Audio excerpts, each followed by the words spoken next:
इस कहानी की शुरुआत में हमें एक ऑस्ट्रेलियन लड़की को दिखाया जाता है जो कि एक ट्रैवलर है। इसका नाम क्लेयर है प्रोफेशन से। ये एक फोटोग्राफर है, इसीलिए बर्लिन घूमने के लिए आई है।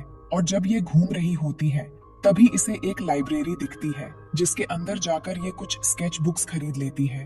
और अब जब ये सड़क क्रॉस करने वाली होती है तभी यह एक लड़के से टकराती है। इसका नाम एंडी होता है। एंडी उसकी उठाने में मदद करता है। अच्छी बात यह होती है कि एंडी को इंग्लिश बोलनी आती है, वरना बर्लिन में हर कोई जर्मनी बोलता है। अब ये दोनों के दोनों बात करते हैं। क्लेयर और एंडी एक पार्क में जाते हैं जहाँ पर एंडी क्लेयर को बताता है कि वह प्रोफेशन से इंग्लिश का टीचर है। क्लेयर कहती है कि मैं एक फोटोग्राफर हूँ और काम से यहाँ पर आई हूँ। इसके बाद ये पूरा दिन बर्लिन में घूमते रहते हैं। क्लेयर को उसका साथ बहुत अच्छा लगता है, जिसके बाद एंडी रात होने पर क्लेयर को उसके होटल छोड़ने के लिए आता है। ये दोनों एक दूसरे के प्रति बहुत ज्यादा आकर्षित होते हैं, इसीलिए एंडी क्लेयर के बाल छूता है, जो कि क्लेयर को बहुत अच्छा लगता है। इसके बाद क्लेयर वहां से अपने होटल के कमरे में आ जाती है, जहां पर वह उन सभी फोटोज को देखती है जो आज उसने खींची है, और इसमें एंडी की फोटोज भी होती हैं।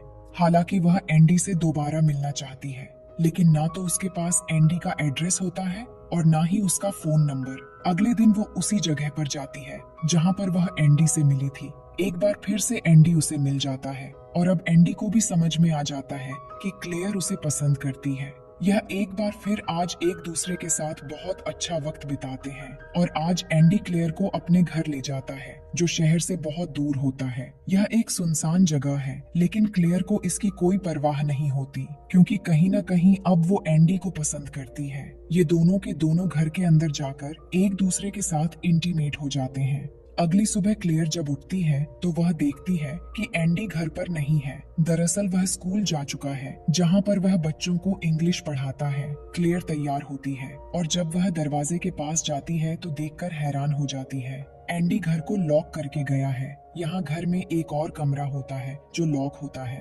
लेकिन क्लेयर उस पर ज्यादा ध्यान नहीं देती। उसको यही लगता है कि शायद एंडी चाबियां छोड़ना भूल गया था। वह पूरा दिन घर के अंदर ही रहती है। शाम को एंडी घर वापस आ जाता है। क्लेयर कहती है कि शायद तुम चाबियां छोड़ना भूल गए थे।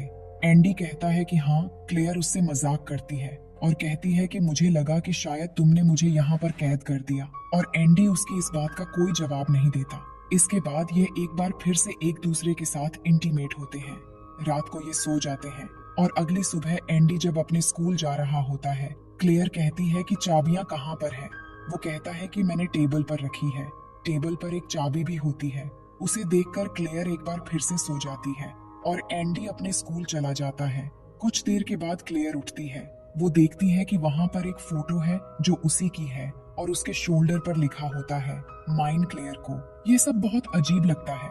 वह जल्दी से तैयार होकर दरवाजे के पास जाती है, लेकिन इस चाबी से दरवाजा नहीं खुलता। वो समझ जाती है कि एंडी जानबूझकर गलत की छोड़कर गया है। इसके बाद वह अपने सेलफोन को चार्ज करती है। उसका सेलफोन ऑन हो जाता है, लेकिन वह देखती है कि उसके अंदर सिम नहीं है, यानी कि एंडी ने उसके सेलफोन से सिम निकाल लिया। अब वो घबरा जाती है। उसे समझ में आ जाता है कि एंडी एक अच्छा इंसान नहीं है। वह अब कुर्सी से ग्लास की विंडो को तोड़ने की कोशिश करती है। पहला गिलास तो टूट जाता है, लेकिन उसके बाहर एक और गिलास होता है जो कि बहुत मजबूत है। वह समझ जाती है कि एंडी ने पूरी प्लानिंग से उसे यहाँ पर फंसा दिया। शाम के वक्त एंडी घर वापस आता है और अब क्लेयर यहाँ से जाना चाहती है, लेकिन एंडी दरवाजा बंद कर देता है, जिसके बाद वह घर के अंदर आता है। घर के अंदर के हालात देखकर वह समझ जाता है कि क्लेयर को सब कुछ समझ में आ चुका है। क्लेयर उससे पूछती है कि यह सब क्या है, तुम मुझे यहाँ से जाने क्यों नहीं देते। वह कहता है कि तुमने मुझसे कहा था कि हम दोनों जिंदगी भर साथ रहेंगे। दरअसल क्लेयर ने एंडी से बात कही थी और अब क्लेयर को समझ में आ जाता है कि एंडी दिमागी तौर से पूरी तरह स्टेबल नहीं है। वो एंडी को बहुत उल्टा सीधा कहती है, उस पर हाथ भी उठाती है, लेकिन एंडी उसकी कोई बात नहीं मानता। वो उसे बाहर नहीं जाने देता। और अगली सुबह जब वह अपने स्कूल जाता है तो स्कूल जाने से पहले वो क्लेयर को बांध देता है ताकि वो भागने की कोशिश ना करे। और अब एंडी अपने स्कूल के बाद अपने डैड से मिलने के लिए जाता है और कहता है कि मेरी एक नई गर्लफ्रेंड बनी है जिसका नाम क्लेयर है। दरअसल एंडी की पहले एक और गर्लफ्रेंड थी, लेकिन अचानक से वह गायब हो गई। किसी को कुछ पता नहीं चला कि वह कहाँ गई। अब शाम को एंडी घर वापस आता है क्लेयर की हालत बहुत ज्यादा खराब होती है क्योंकि पूरा दिन ना उसने कुछ खाया था और ना ही कुछ पिया था। एंडी उससे कहता है कि मैंने तुम्हारी मॉम को मैसेज कर दिया है कि तुम पूरी तरह से ठीक हो, वह तुम्हारी कोई चिंता नहीं करेगी। अब एक रात ऐसी और गुजर जाती है। अगली सुबह एंडी जब अपने स्कूल जा रहा होता है तो क्लेयर को एक बार फिर से बांध रहा होता है। क्लेयर कहती कि मुझे मत बांधो, घर तो वैसे भी लॉक है, मैं यहाँ से भाग नहीं पाऊंगी। एंडी उसकी बात मान जाता है और वह अपने स्कूल के लिए निकल जाता है। उसके जाने के बाद क्लेयर बाहर निकलने का रास्ता ढूंढती है, लेकिन उसे कोई रास्ता नहीं मिलता, मगर सोफे के नीचे उसे एक स्क्रू ड्राइवर मिलता है जिसे वह अपने पास रख लेती है। शाम को एंडी जब घर वापस आता है, वह देखता है कि क्लेयर उस पजल से खेल रही है, जो पजल वह एक दिन पहले उसके लिए लाया था। क्लेयर उसे यह शो करती है कि वह उसके साथ बहुत खुश है। वो एंडी से कहती है कि मुझे पजल सॉल्व करने में तुम्हारी मदद चाहिए, जिसके बाद एंडी उसकी मदद करता है और ठीक उसी वक्त स्क्रू ड्राइवर से वो उसके हाथ पर हमला करती है, जिससे उसका हाथ जख्मी हो जाता है और अब वो उसकी की लेकर दरवाजा खोलकर नीचे चली जाती है। लेकिन नीचे एक और दरवाजा होता है जो लॉक्ड है। अब यहाँ पर एंडी आ जाता है जो क्लेयर को बहुत बुरी तरह से मारता है, जिससे वो बेहोश हो जाती है, जिसके बाद एक बार फिर से वो उसे उठाकर ऊपर ले आता है। एंडी क्लेयर की अजीब अजीब सी फोटोज भी खींचता रहता है क्योंकि उसका दिमागी संतुलन पूरी तरह से नॉर्मल नहीं है। अगले दिन एंडी जब स्कूल जाता है तो अजीब तरह से अपनी एक स्टूडेंट को देख रहा होता है, जिसका मतलब ये है कि उसका अगला शिकार यही उसकी स्टूडेंट है। वहीं घर पर हमें क्लेयर को दिखाया जाता है जो दरवाजा खोलने की नाकाम कोशिश करती रहती है।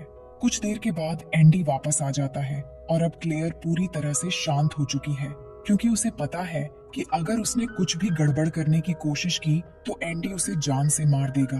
क्लेयर को यहाँ पर बहुत दिन बीत चुके हैं और एक दिन एंडी की वही स्टूडेंट जिसे वह स्कूल में अजीब तरह से देखता था उसके घर पर आती है, लेकिन एंडी उसे घर से जाने के लिए कहता है। क्लेयर उसे देख लेती है लेकिन वह उसे कुछ नहीं कहती क्योंकि अगर उसने उसे कुछ बताने की कोशिश की तो एंडी उसे भी लॉक कर देगा, इसीलिए वह उसे कुछ नहीं कहती। वो लड़की यहाँ से चली जाती है। अब यहाँ पर क्लेयर को कई महीने बीत चुके हैं। वह क्लेयर के बाल भी काटता है। इसी घर में एक कमरा होता है जहाँ पर एंडी कई बार आता है और वापस आकर उस कमरे को लॉक कर देता है। साथ ही क्लेयर को यहाँ पर बार टब में किसी के बाल भी मिलते हैं, लेकिन उसे कुछ समझ नहीं आता कि यह बाल किसके हैं। कई महीने बीत चुके हैं और अब क्लेयर को विश्वास हो चुका है कि वह यहाँ से कभी नहीं निकल सकती। विंटर्स का टाइम आ जाता है। एंडी उसे इस घर में छोड़कर चला गया है। यहाँ इलेक्ट्रिसिटी भी नहीं होती, जिस वजह से उसे बहुत ज्यादा ठंड लगती है। कुछ दिनों के बाद एंडी वापस आता है। दरअसल उसके पिता की मौत हो गई है, इसीलिए बहुत दिनों से वह घर वापस नहीं आया था। वह अपने पिता की मौत से रोने लगता है। क्लेयर ने भी अपनी हार स्वीकार कर ली है, इसीलिए वह एंडी को अपने गले से लगा लेती है। उसे लगता है कि अब यही उसका जीवन है। इसके बाद एंडी के साथ क्लेयर नॉर्मल रहना शुरू कर देती है, जिसके बाद एंडी क्लेरा के लिए एक डॉग भी लाता है, जिसे पाकर वह बहुत खुश हो जाती है। अब उसका इस घर में कोई साथी है। कुछ दिनों के बाद एंडी क्लेरा को कार की डिक्की में एक सुनसान जगह पर ले जाता है। यहाँ पर वो क्लेरा को मार कर दफनाना चाहता है। क्लेरा को समझ में आ जाता है। वह अपनी आंखें बंद कर लेती है। उसे लगता है कि यही उसकी डेस्टिनी है, लेकिन तभी यहाँ पर एक बच्चा और उसकी मॉम आ जाते हैं। दरअसल इस बच्चे की मॉम जख्मी है। एंडी उस बच्चे की मॉम के पास जाता है। क्लेरा को मौका मिल जाता है। वह उस बच्चे को सब कुछ बताने की कोशिश करती है, लेकिन इस बच्चे को इंग्लिश नहीं आती, यह सिर्फ जर्मन समझता है, इसीलिए वो क्लेयर से दूर चला जाता है। एंडी अब क्लेयर को नहीं मारता, उसे घर वापस ले आता है। और अगले दिन जब एंडी स्कूल जाता है तो क्लेयर उस कमरे के अंदर चली जाती है जहाँ पर हमेशा एंडी लॉक लगा कर रखता है और खुद अकेला जाता है। क्लेयर उस कमरे के अंदर जाकर देखती है कि वहाँ पर एंडी ने उसकी बहुत सारी न्यूड फोटोज खींच कर रखी है। यहाँ पर और भी दूसरी लड़कियों की फोटोज होती है, जिससे क्लेयर समझ जाती है कि एंडी ने उससे पहले कई लड़कियों के साथ यहाँ पर ऐसा किया है, जिसके बाद उसने उन सभी लड़कियों को मार दिया और अब वह उसके साथ भी वैसा ही करेगा। तभी घर के अंदर एक टॉर्च की रोशनी आती है। क्लेयर जब विंडो के पास जाती है तो वो देखती है कि बाहर से एक आदमी घर के अंदर चेक करने के लिए टॉर्च जला रहा है। वो आदमी विंडो पर क्लेयर को देख लेता है। क्लेयर उससे मदद मांगती है और अब वो आदमी समझ जाता है कि क्लेयर यहाँ पर फंसी हुई है। जब वो घर के अंदर दरवाजा खोलने की कोशिश करता है तभी वहाँ पर एंडी आ जाता है जो उस आदमी को मार देता है। क्लेयर पीप होल से देख लेती है और जोर जोर से चिल्लाना शुरू कर देती है। एंडी उस आदमी की बॉडी को जला देती है। अब कुछ दिनों के बाद एंडी अपने स्टूडेंट्स की नोटबुक चेक करने के लिए घर पर लाता है जो क्लेयर देख लेती है। उसके माइंड में एक प्लान आता है। वो तय करती है कि वह अपनी एक फोटो उसी लड़की की नोटबुक में रख देगी जो एक दिन उसके घर पर आई थी, जिसे एंडी सेड्यूस किया करता था। लेकिन उसकी नोटबुक के अंदर अपनी फोटो को रखना इतना आसान नहीं होगा, क्योंकि एंडी वही नोटबुक्स के पास बैठा होता है। वो न्यूज़पेपर पढ़ रहा होता है जिसमें एक आर्टिकल होता है जो कि क्लेयर के बारे में होता है। उसके मिसिंग होने की न्यूज न्यूज़पेपर में अब छप चुकी है, यानी कि अब एंडी को खतरा है। वो क्लेयर को कहता है कि तुम अपना सामान पैक करो। क्लेयर समझ जाती है कि या तो वह उसे मार देगा या उसे यहाँ से किसी दूसरी जगह बंद कर देगा। इसीलिए वो गैस बर्नर के पास जाती है और जानबूझकर अपने हाथ को जला देती है। एंडी भागकर अंदर कमरे में जाता है ताकि उसके हाथ के लिए दवा ला सके, और ठीक उसी वक्त वो उसी लड़की की नोटबुक के अंदर अपनी एक फोटो रख देती है जिसमें एंडी ने क्लेयर को बांध रखा होता है। वो उसे टॉर्चर कर रहा है। अगले दिन एंडी अपने स्कूल जाकर सभी स्टूडेंट्स को उनकी नोटबुक्स वापस करता है, और जब वह स्टूडेंट अपनी नोटबुक को खोलती है तो उसके अंदर क्लेयर की फोटो है जिसमें क्लेयर को एंडी ने बांधा हुआ है। क्लेयर को पहले भी वह एंडी के घर पर देख चुकी है। वो समझ जाती है कि क्लेयर को एंडी ने अपने घर में कैद कर रखा है, इसीलिए वो वहाँ से भागती है। लेकिन गलती से उसकी नोटबुक से उसकी फोटो गिर जाती है जो एक स्टूडेंट उठा लेती है और एंडी को दे देती है। एंडी को समझ में आ जाता है कि वो स्टूडेंट उसके घर गई है ताकि वो क्लेयर को आजाद करवा सके, और अब एंडी अपने घर पर आ जाता है। उसके हाथ में एक रॉड होती है जिसका मतलब यह है कि वह अपनी स्टूडेंट को और क्लेयर को मारना चाहता है। वह देखता है कि घर का दरवाजा खुला हुआ है, लेकिन तभी ऊपर से आवाज आती है। वह समझ जाता है कि वह दोनों के दोनों ऊपर हैं। वो ऊपर के कमरों की तरफ जाने लगता है, लेकिन तभी क्लेयर उसे नीचे से आवाज देती है। वह समझ जाता है कि क्लेयर नीचे है और अब वह क्लेयर को मारने के लिए नीचे आ जाता है, और जब वह घर के अंदर जाता है तो क्लेयर पीछे से दरवाजे को बंद कर देती है। वो उसे उसी घर में लॉक कर देती है जहाँ पर पिछले कई महीनों से उसने क्लेयर को लॉक करके रखा था। क्लेयर वहीं बाहर बैठकर बहुत रोती है, जिसके बाद वो स्टूडेंट के साथ जो कि ऊपर छुपी हुई थी यहाँ से निकल जाती है। इसके बाद हमें क्लेयर को बर्लिन की सड़कों पर दिखाया जाता है। आज वह आजाद है। कई महीनों के बाद उसने खुली हवा में आजादी की सांस ली है, और एंडी उसी घर में कैद है जहाँ पर उसने क्लेयर को कैद किया था। आपको क्या लगता है कि एंडी के साथ क्या होगा? क्या कभी वह उस घर से बाहर निकल पाएगा, या एंडी की वह स्टूडेंट जिसे क्लेयर के बारे में सब कुछ पता लग गया था, वह पुलिस को सब कुछ बता देगी और एंडी को सजा होगी? कमेंट बॉक्स में जरूर लिखें। उम्मीद करते हैं कि यह कहानी आपको पसंद आई होगी।